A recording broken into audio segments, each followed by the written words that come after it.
Yo, what's up? It's Jack. I'm about to tell you why James Corden is just awful. You know, years ago I just used to think it was me who couldn't stand James Corden, and I just assumed that I was alone in my loathing for this irritating, sycophantic turd. Because he was everywhere. I couldn't watch anything with him in it, even if it was one of the numerous bloody adverts he was in. I'd have to switch off the TV so fast I get bloody whiplash. But then I started researching for this video, and I started to realise something. It's not just me. I read the comments and articles about Corden and came to realise that there were many others just like me who shared a mutual dislike of this seemingly huggable, charming, marshmallowy looking man, for beneath the veneer of this well-oiled acting machine is the beating heart of a bratty, lardy monster. Because I'm about to tell you things about James Corden that'll make your ears bleed. So sit back and enjoy as I tell you why James Corden is just awful. Hello, I'm editing at the moment and I struggled to put this into order because there was just so much material.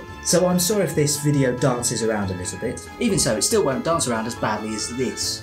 Pop it, hit it, up, up, up. Oh. Okay. And up.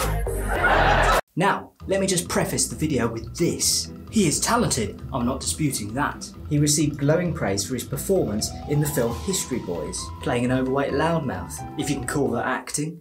Both Nancy's. You rancid little turd. You've got crap handwriting, sir. It's your eyesight that's bad, and we know what that's caused by. And he won awards for his turn in the Broadway show One Man, Two Governors, playing a lardy over-the-top loudmouth. How did that happen? Oh, you gotta concentrate, ain't ya? He rose to acclaim in the hit sitcom Gavin and Stacey, which he co-wrote and co-starred, where he plays a fat, over-the-top loudmouth. I'm seeing a pattern. He's a man of many talents. He can sing. Another Queen song. What if we go? Tonight I'm gonna have myself such a good time. I feel alive. He can dance. Get to the candy shop. I let you lick the lolly. And tell jokes. Right here in LA, it's so beautiful. Harvey Weinstein has already asked tonight up to his hotel to give him a massage. And adverts. Watch this. This is how it's done. Tell me you saw that. He can act. How did that happen? In fact, the greatest acting role he's ever done is making people think he was talented. Jokes. But look, you can still be talented and be an unlikable cunt. He's been in many, mostly bad films. Right, well that's not going to work, is it? The Emoji Movie. Take a hike, Mike. My name's not Mike. A notorious flop where he plays a hand emoji. I think a more accurate portrayal would have been to play this. You are someone who has a proven track record for making mostly bad television programmes. That's bollocks. No, it's... The Friends Reunion. Let's start with the most recent controversy that Corden's been involved in. Most recently, James Corden hosted the Friends Reunion, which was about as funny as a day trip round a veal abattoir. Look at him, glowing with the light of enforced popularity. The first article read, "The magic between the six friends as they return to the apartment is undeniably cheering. But no one needs to see James Corden or Justin Bieber dressed as a potato." Justin Bieber dressed as a potato is the best description I've heard of James Corden so far. But it wasn't just The Guardian who was sick of James Corden. Numerous articles were bemused with the fact that Corden was hosting. Why? Friends fans react to news James Corden will be among reunion special guests. Fans express frustration over James Corden hosting Friends Reunion. When will this man be stopped? Friends fans react in fury as James Corden is revealed to be the host of the reunion special and question what the British star has to do with the iconic show. Quiz. What could be worse than a Friends Reunion hosted by James Corden? Number 1. What about Shark Tank with Ted Bundy? Or Miranda guest starring on Mrs. Brown's Boys? Jim will fix it with your new host, James Corden. Let's do another American one. What about America's Got Talent with Jeffrey Dahmer? I thought it was ironic that James Corden hosted the reunion because he's so irritating. It's the only reunion he's ever been invited to. It's also the first time he can say he sat amongst real friends. We move on now to the most hilarious thing I've ever seen, which is a Reddit Ask Me Anything with James Corden. You can tell a lot about what people actually think about you when you open a Reddit Ask Me Anything. And James found out rather quickly that most people think he's a... I am James Corden, alongside Ben Winston and 5 of our team members who help us make carpool karaoke for the Late Late Show. Ask me anything. Ask us anything. It was a complete shit show. 1,100 comments all roasting him. Look at that. Jesus. Roast, roast, roast. Almost every comment is roasting him. He's roasting James Corden harder than a fat turkey on Thanksgiving. Let's have a read of some. Hey James, you won't remember me, but me and my friend sat at a table next to you and Harry Styles, plus some others in Mancunian Legends in London's Chinatown about 6 years ago. We didn't bother you, but you were a massively entitled cunt who yelled and treated the waitstaff like shit, and when one of my party politely suggested you calm down, you got really aggressive and threatening in a chubby way like a boozy panda. So my question is this, why did Harry seem so cool while you were such a massive throbbing bellend? Ooh. James, are you aware that everyone thinks you're a hack and a talentless arsehat? Have you ever considered being funny or likeable? Don't care about you being an arsehole really, but this AMA taught me that you're also a filthy anti-union scab. My question is, do you think anybody will care when your miserable career finally withers? I don't know how to phrase this as a question, so I'll start with, did you know that if you actually acknowledge the claims you're not a nice person and tackle them head on and talk on it from your point of view, it's way better for your PR than just ignoring them? Why do you treat your fans like shit? This person's got an account called James Corden is a dick. Says, massive cunt in person. I saw a League of Their Own filming live, threw multiple tantrums over minor things at the production staff with him being incredibly rude to them, which made the other regulars seem very awkward, like it was usual. Between each take, the other celebs would be chatting among themselves, bantering about. James was glued to his phone. At the end of the filming, people got up to go and get pictures with James, and he massively kicked off, shouting at people to go away, go back to their seats, and the few that he did let have pictures with, he was moody as. Afterwards he went into a VIP tent. The other celebs came in and spoke with people. James came in for a brief moment. Someone asked politely for a quick picture. He abruptly said later, and then he fucked off to, I'm guessing, his changing room for the rest of the night, as they didn't get their picture before kick-out time. Seeing him like this made me realise everything you see of him on TV is a complete persona, and really his natural personality is just a complete self-entitled cunt. But it's not just Reddit that he gets called out on. There's Trustpilot too. He can't even stand his own audience. Just look at this Trustpilot review for his live show. People that have paid to see him live, leaving bad reviews for it. So disappointing. We are a huge James Corden fans, and we have been for years, so we jumped at the chance to be in the audience. The most disappointing thing though was that James did not interact with a single audience member. He chose any off-camera time to talk to members of the band. I've attended many TV shows, and some hosts are so gracious with the audience. I'm sad to say, not James. I would not go and see this show again. It felt way more manufactured than others. 3 stars, not a people person. Went to the taping, could not hear much of James nor his guests that well. Jokes were okay, but you are asked to laugh regardless. I always felt that James Corden was a people person, yet the show felt totally different. Hardly any audience interaction. James appeared on stage and once done he left. He did not greet nor thank the fans, which I was shocked. Add to that the numerous stories from people, both in the industry and even friends of mine, that have been to see him live, that he's rude to runners and production staff on set, shouting at them, making them cry because his coffee's not hot enough, and just behaving like a spoiled brat, making his co-stars feel uncomfortable. No joke. And he even uses the infamous line in restaurants of, do you know who I am? And sucking up to as many bloody celebrities as he can. Like it's some sort of bloody competition for who can be the most sycophantic kiss ass of all time. Now, Smithy from Gavin and Stacey was a genuinely likeable character. It's not my cup of tea, but it is good and it's well liked. However, even when they were filming it, which is before he was even well known in the UK,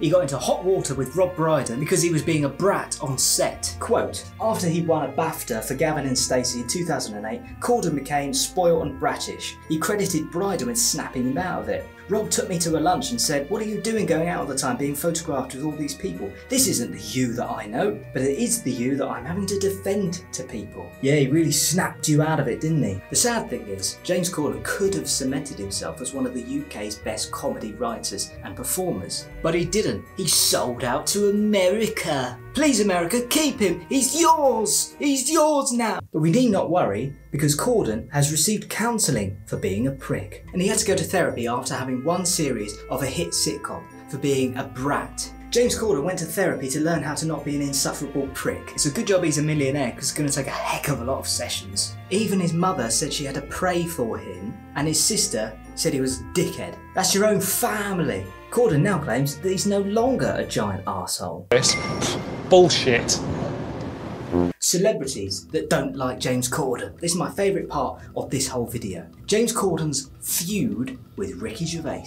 One of the most interesting feuds James Corden has is with Ricky Gervais. And you won't believe what I've managed to dig up. I make absolutely no bones about the fact that Ricky Gervais is my comedy hero. And it's clear that he does not like James Corden one little bit. And I'll show you why. And it all started when Corden made a sketch show with his mate from Gavin and Stacey, Matthew Horn. I think they were more than mates though. Horn and Corden's sketch show, the critics paint James as sort of a factory for unfunny movies and try-hard attempts to stay relevant. No, wait, stop, I can't do this. Stop the car, please, I can't do this. What's interesting is Matthew Horn retired with exhaustion. I think I'd retire from exhaustion if I had to work with James Corden every day. And even this friendship ended in a feud. When your supposed best friend thinks you're a cunt, you need to start looking at yourself. Anyway, some of these sketches directly depicted Gervais in the most toe-curling, cringeworthy way possible. Look. And this one.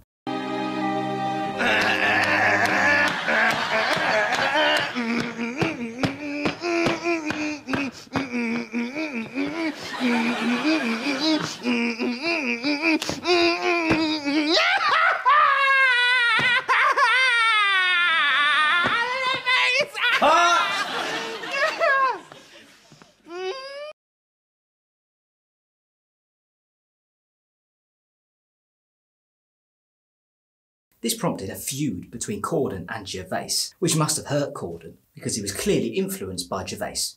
The world got to see James Corden as a fat pussy. He was also in the movie Cats, but no one saw that.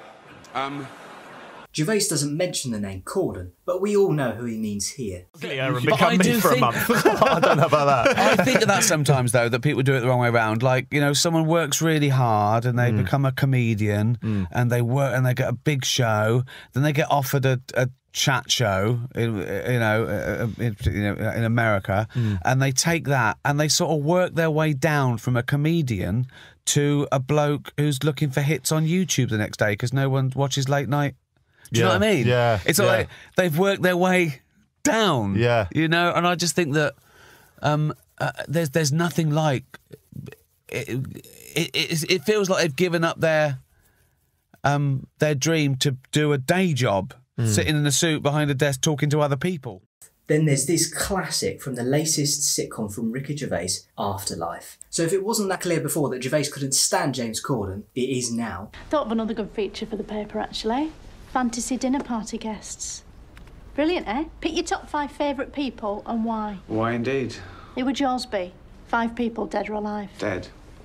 Who though? Doesn't matter as long as they're all dead. Oh, I know mine. Of course you do. Number 1, James Corden. Fuck me. We could do that carpool karaoke. Could you do carpool kamikaze? That man can do anything. And does. I know the cool kids don't like him, but he never stops working. As a chauffeur, mainly. He's a grafter, like me. Princess Diana. She'd know how she died, you know what happened, so we'll be able to sort that out once and for all. So you've brought this poor woman back to life so you can quiz her about how she died? The dead always want to tell their story so they can be at peace. She's not at peace. She's in a room with you and James fucking Corden. Mr. Bean. Fictional. Hilarious, more like. You've invited multi-millionaire Rowan Atkinson, right, along to a dinner party with you, a dead woman, and James Corden, and you expect him to stay in character for 3 hours as Mr. fucking Bean. It's up to me who I invite. Kevin Hart, funniest man in the world. That's 4, innit? Yeah. Michael Jackson. James Corden would come if Jacko walked in. Just fucking drench everyone. You need to grow up. Worst dinner party ever. It gets deeper. In Afterlife, there's a character called James who is rather large and dim-witted. Rumour has it that this is a savage dig at James Corden, especially because in one of the final scenes of Afterlife, James goes on stage to the music Send in the Clowns after he's visibly shit himself.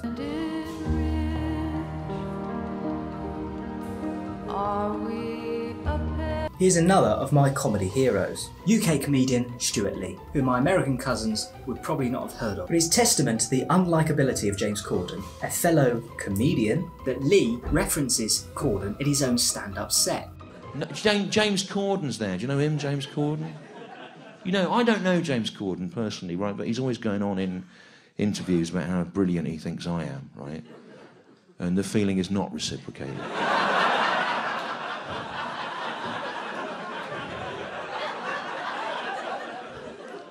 Britain's loss is America's loss also. He's there clapping away, James Corden. Honestly, if you Google James Corden and my name, you find all these interviews, you know, there's people going to him, what's your favourite thing? And he goes, oh, Stewart Lee's brilliant, you know, trying to make out he's clever.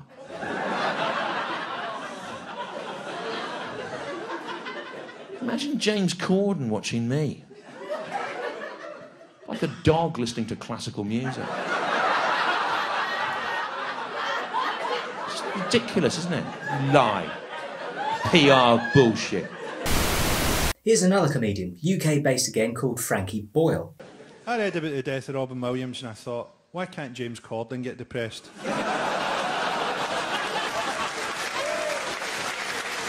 Now, are you ready to see one of the most cringeworthy encounters between two celebrities of all time? Oh, go on then! I want to speak to James here. It's James, isn't it?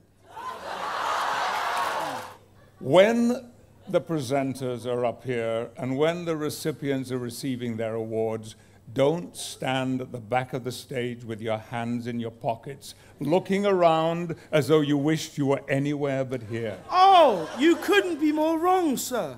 You couldn't be more wrong. Oh, genuinely. And if it looked like that, I'm so sorry. But when you come up and present an award, just get on with it. There we go. From where I was sitting, I can see your belly.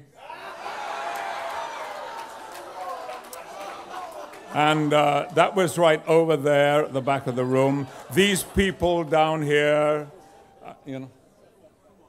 Sorry, I'm waiting for the punchline. Go on. No, seriously, go on. Okay. No, go on. You can see my belly, and we can all see you dying right now. Let's go for it. Here we go. One more. Do you want one more? If you fancy the Jonas Brothers, cover your belly.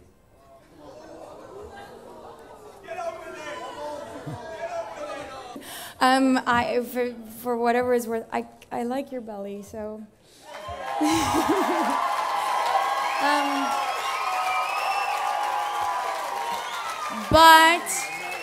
But.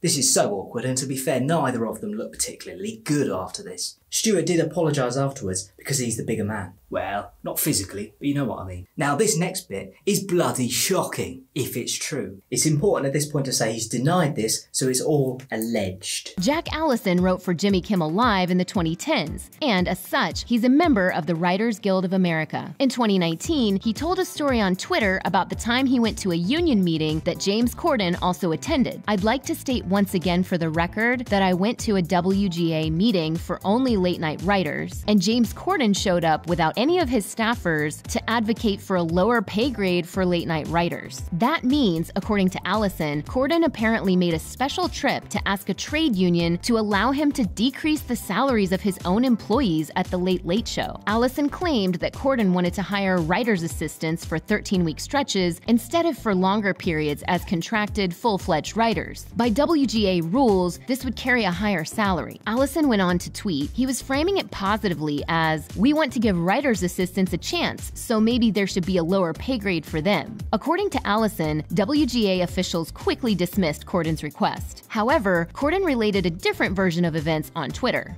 "I would never ever want to pay a writer less than they deserve. Never. I love every writer on my show, and all I ever wanted from that meeting was to explore whether talented people could get a better opportunity." Despite this statement, Allison dug his heels in, tweeting, "What I said was accurate." If you want to read the back and forth, the link to the Twitter spat is in the description. Okay, the Weinstein jokes. Then we come to this. This is where James Corden tries to be a comedian, with jokes that his writers who he wants to pay less have written for him. He did the following set at a charity event. Right here in LA, it's so beautiful. Harvey Weinstein has already asked tonight up to his hotel to give him a massage. I don't know whether that groan was that you like that joke or you don't like that joke. If you don't like that joke, you should probably leave now. It has been weird this week though, hasn't it? Watching Harvey Weinstein in hot water. Ask any of the women who watched him take a bath. It's weird watching Harvey Weinstein in hot water.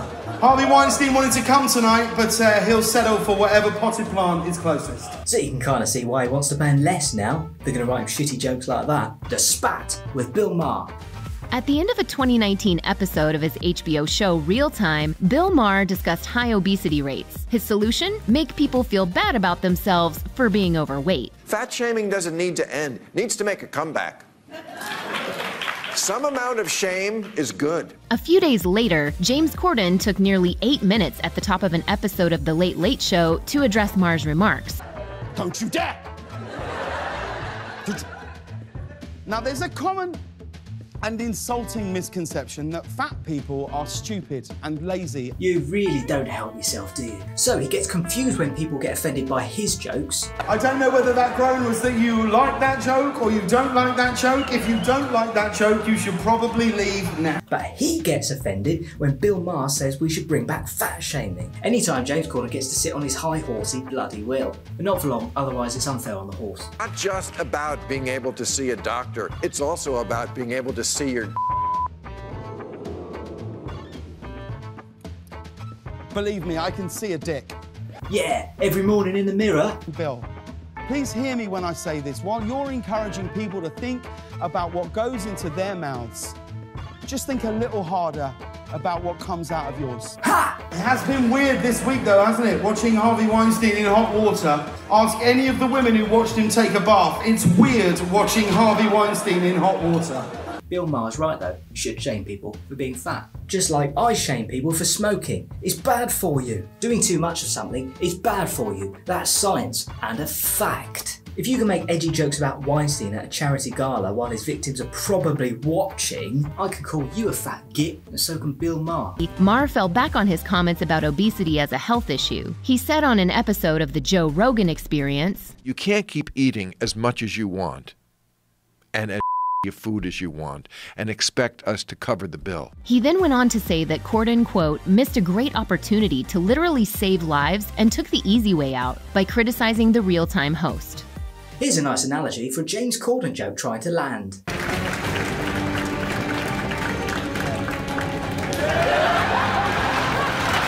That landing was about as graceful as an Elvis Presley death. Now that's a joke! The irony being that James Corden himself is the joke. In his seemingly never-ending quest for attention, like a golden retriever on ecstasy, word is he's set to replace Ellen on her show. So one narcissistic, rude, self-absorbed, aggressive oddball host replaced by James Corden, which is like replacing Jimmy Savile on Jim Will Fix It with O.J. Simpson. Film and TV flops. Lesbian vampire killers. Enough said, really?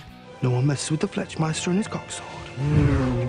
But there have been many, many more momentous blips on Corden's never-ending quest for fame. Because writing comedy is hard, I think that's why he has resorted to cringy publicity stunts for YouTube hits. His entire focus seems to be getting YouTube hits, which is just about the only thing we have in common. And if you find him unbearable on our shores, his relentless, sycophantic sucking up to American A-listers across the pond might be the final straw. Where is Mr. Disney? Oh, now, please calm the walk. Mr. Disney was my father. Whether it's excruciating interviews or self-indulgent sing-alongs, the whole facade that Corden is best mates with every popular celebrity wears thinner by the day. Boom, shake, shake, shake the room! Boom, shake, shake, shake the room! What? That being said, you shouldn't believe your own hype, but James definitely seems to. Lazy comedy. Most of his work is lazy. It's comedically lazy. Why do people want to see him kissing other celebrities' arses? I think it's embarrassing that Americans think that this is British humour. We Brits, we made Mr. Bean, The Office, Fawlty Towers, Only Fools and Horses, This Country, Peep Show, Father Ted, Bottom, Vicar of Dibley, Monty Python, Blackadder, Alan Partridge, Absolutely Fabulous, The Royal Family, Friday Night Dinners, Extras, The IT Crowd, Good Life, Spaced, The In-Betweeners. I can't think of any more. Leave your mother. Oh, hello. How? Hello. No more. And yet we're going to be remembered for this. He's not edgy like Gervais. He's not pushing the medium forwards by trying new things like Stuart Lee. It's that safe spoonfuls of warm diarrhea that they insist we keep swallowing. Safe celebrity lobotomy entertainment for the masses. It's like some producers are just shoving him down your throat at every bloody opportunity. Have more of him, swallow that, take some more. Have you seen his Late Late Show? They don't do proper sketches like the films. They just reenact them. Lazy! Here you have an opportunity to work with the star of the film to make a really funny sketch, to change up the film and make it funny. But they literally just run the lines of the film. Where is Mr. Disney? Oh, now, please calm the walk. Mr. Disney was my father.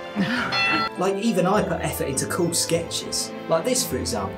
Here's one I wrote specifically for this video. Has anyone got any questions about me or the show or... Yes, the gentleman here. Yes, you, sir. Are we good to go?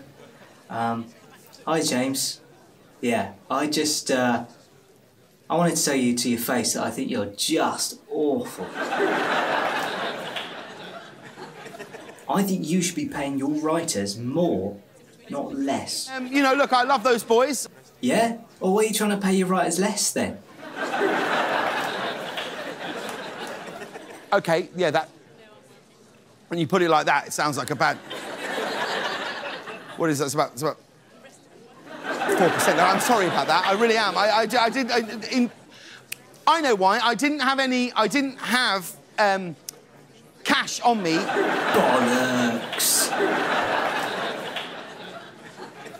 Tell you what, I'll do you a little deal. Pay your writers now, in front of everyone, or I'm going to sing a little song about you. OK! Stop it! Fine. I don't even know if I've got any... I've got any I have... OK,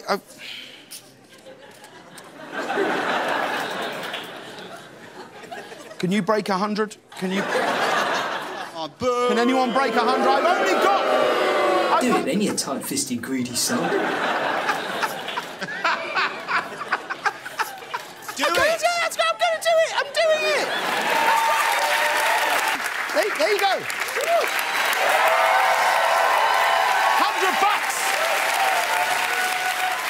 Ah, that's it. Do you know what? I'm still going to do the song. Is that all right? Where's the piano? Oh, it's over there. Don't you dare. Don't you dare.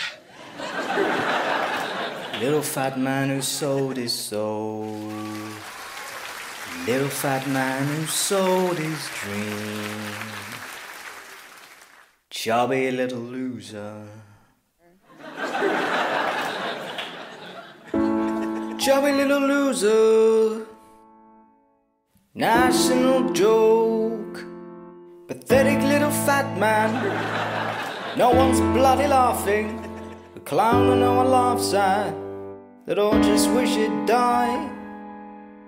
He's so depressed at being hated. Joked about in afterlife. Because sold his soul for a shot of fame. Catchphrase and a wigs and the jokes are lame. He's got no style, he's got no grace. He's banana facile, he's a fat waste of space. See his pug-nosed face. Pug. See his pug-nosed face. Mug. See his smug-nosed face. Pug. Little fat man with the pug-nosed face. Mug. No one bloody likes you. Get off the TV. Pug. You're as about as talented as a block of brie. Pug. Opens up a Reddit and gets roasted. You don't wanna know, you shouldn't have posted. Off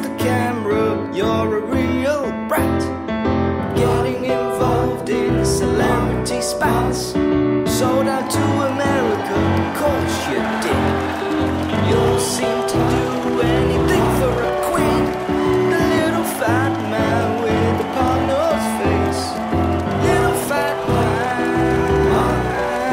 little fat man.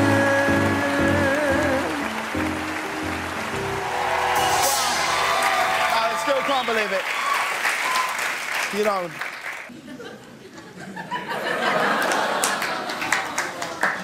Don't you dare. Don't you dare.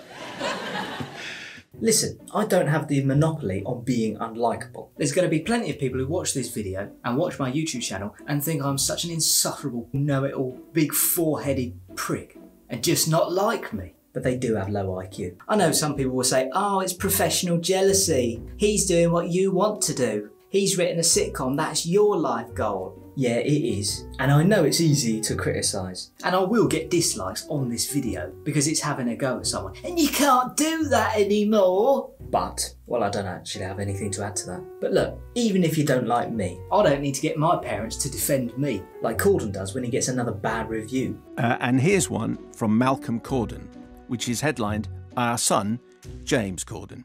Simon and Mark, my wife and I firmly believe in free speech. We hope our country will continue to retain the status quo. However, to hear you describe our son as appallingly irritating, this is your review of Peter Rabbit, within the context of Peter Rabbit, was very difficult to listen to. I'm sure you would agree that as parents, we're the only ones who have permission to describe our own offspring as appallingly irritating. One sincerely hopes that you never have to hear someone else describe your children as such, especially live on air, and especially as it seemed James was the only one drawn out for any criticism. Finally, and having got all that off my chest, I have to commend you guys for your excellent broadcasting skills over many years. Funny, engaging, informative, and usually, barring when you review Our Son. Well, I don't know what to add to that, except that I believe my parents have heard me called much worse things than appallingly irritating. He's everywhere. Another complaint people have. His seemingly insatiable quest for worldwide fame means he just says yes to everything. He's everywhere. With movies, TV shows, panel shows, sketch shows, chat shows, award shows, adverts, music videos and more, Corden truly gets around, to the ongoing annoyance of many a disgruntled onlooker. What are you doing? We're trying to pull you back, you big Like a boil on the entertainment zeitgeist, he simply refuses to go away. Doctor, no, I can't, I'm taken. Oh my God! It wouldn't be so bad if all these appearances were critically acclaimed, but they very rarely are. The cash-grabbing ads are probably the worst offenders of the lot. No, you are not the sheep whisperer. The sheep just don't want to be near you. Come on, what do I have to do? The sheep whisperer. I also actually think he's a massive cringe. Take a look at this, for example. My name is James Corden, and tonight 2 dreams came true. Host this show for you. This is everything I've been waiting for. This is where I long to be. Right here on the Late Late Show with me. For the Late Late Show with me. I mean, this shit goes down well with Americans, because they lap up that kind of shit like a dog with its own vomit, which ironically enough is what it's like going to a James Corden gig. January of 2020, James Corden was caught by some fans shooting a segment of carpool karaoke with Justin Bieber, and the truth came out. James doesn't actually drive. It's all fake, which nicely sums up my summation of why I think James Corden is just awful. Right, well that's not going to work, is it? The world got to see James Corden as a fat pussy. He was also in the movie Cats. Fat pussy, fat pussy, fat pussy. He's been on a fast style, he's a fat pussy.